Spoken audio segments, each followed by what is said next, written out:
Welcome again, everybody, to another quick episode of Wish You Were Beer. I'm Daniel. Yes. This is Tiffany. I am. True story. And we are doing another beer from the Queer Beer box. This was a box that we got for Pride Month specifically. So we're going to be doing a full show on Thursday. We're going to feature two of the beers from that same Queer Beer box, one of which will definitely have somebody involved from the brewery on as well. The other beer is Vote by DC Brown. Okay. And so we're going to be doing both of those shows on the live show. But we've been trying to go through the rest of the box and just check in some of the other beers that we're having throughout the week on there. So we've got another one today. It is from... Forgot a glass? Huh? Oh, let's go get one. Okay. Oh, hey, there's Tiffany. Tell me about Lady Justice Brewing. We are doing a beer from Lady Justice. It's hard to see with the light. No, yeah, that's really harder to see, I think.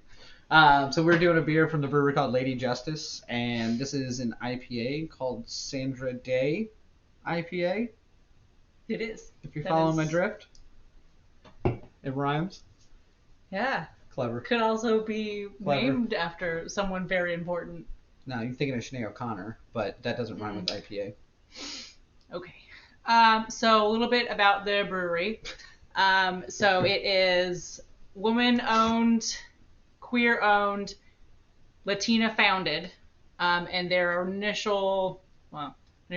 their whole reason for brewing beer was to create a beer that was all-inclusive of gender, nationalities, race, sex. They were like all up on the DEI before it was a thing. Mm. That's diversity, equity, and inclusion. I'm familiar. I just never heard it quite thrown down like that. It's. I wish I was smart enough to make letters with my hands right now. Don't sleep over it. Or deaf enough.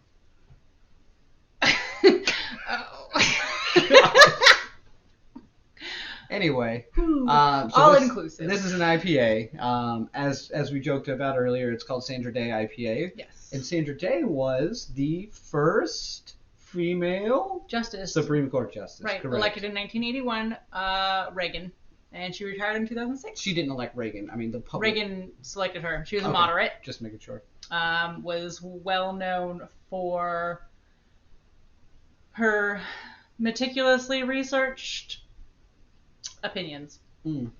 I wanted to figure out what the word was. It's fine.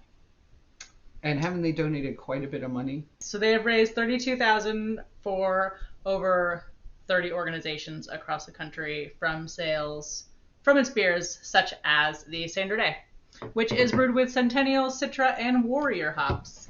So it says, one of the things that caught my eye on this is it says it's a classic and straightforward, which means this should in theory just be an IPA. Like, yeah.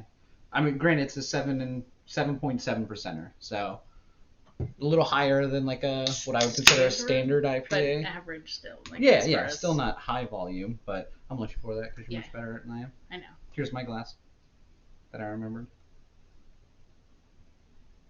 It's dark. It is very dark. My giant glass. Smells like an IPA. It's my favorite.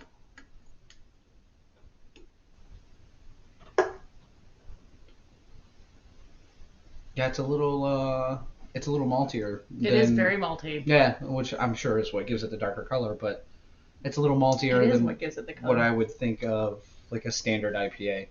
That being said, it's right up my alley. I was gonna say it's still got that like piney flavor that you would expect out of an IPA.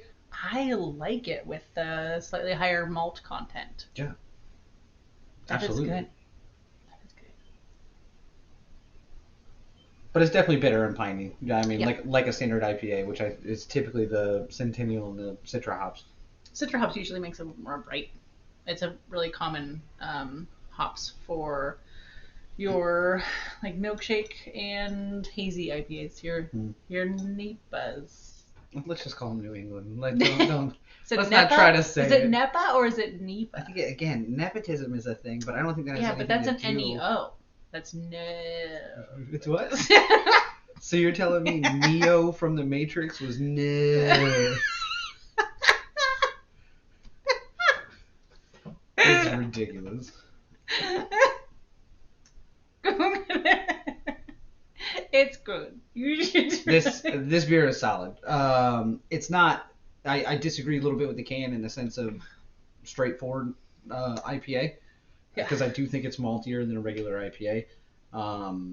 That is 100% my jam. So I'm for it. It may make some like IPA purist, I think, like a little weird. So crooked. But I'm gonna give it 4. Okay. I like it a lot. I like it a lot. Right. 3.75. Why don't you ever just go with what I go with? I feel like you and Phil. I like it too. You're gonna give it 3.75? 3.75. And the reason for that is, as far as IPAs go, I'm just gonna rate them on the scale. Mm-hmm. Like, it's good. You don't have to do everything I do. I'm rate it however you want. Obviously not rated it that way. I know, but it's just falsely advertised. So I expect the like standard IPA to be more just straightforward, less malty, more clean, piney. Like the Rocky Mountains might be a little rockier than that. Yeah. So make sure, obviously, like I said, we're going to be going through some of the other ones from the box on Thursday on our live show at 8. Make sure you like and subscribe. Also follow us on Instagram. Our Untapped handles are down below in the information as well. Check out Beer Drop. I think we covered all the spread. We also use Tavor. Correct. Yeah. I don't think we have that. No, we don't have that listed yet. But we're also putting up a lot of extra footage and trying to do a couple of quick check-ins a week of just different beers or places we're at or local breweries. So because check all those out as well. We understand not everyone has an hour on their Thursday night to spend with us, and that's okay. Just like it anyway, and then subscribe. Just do that. You don't need to watch it. That's fine. Other than that, we'll see you Thursday at 8.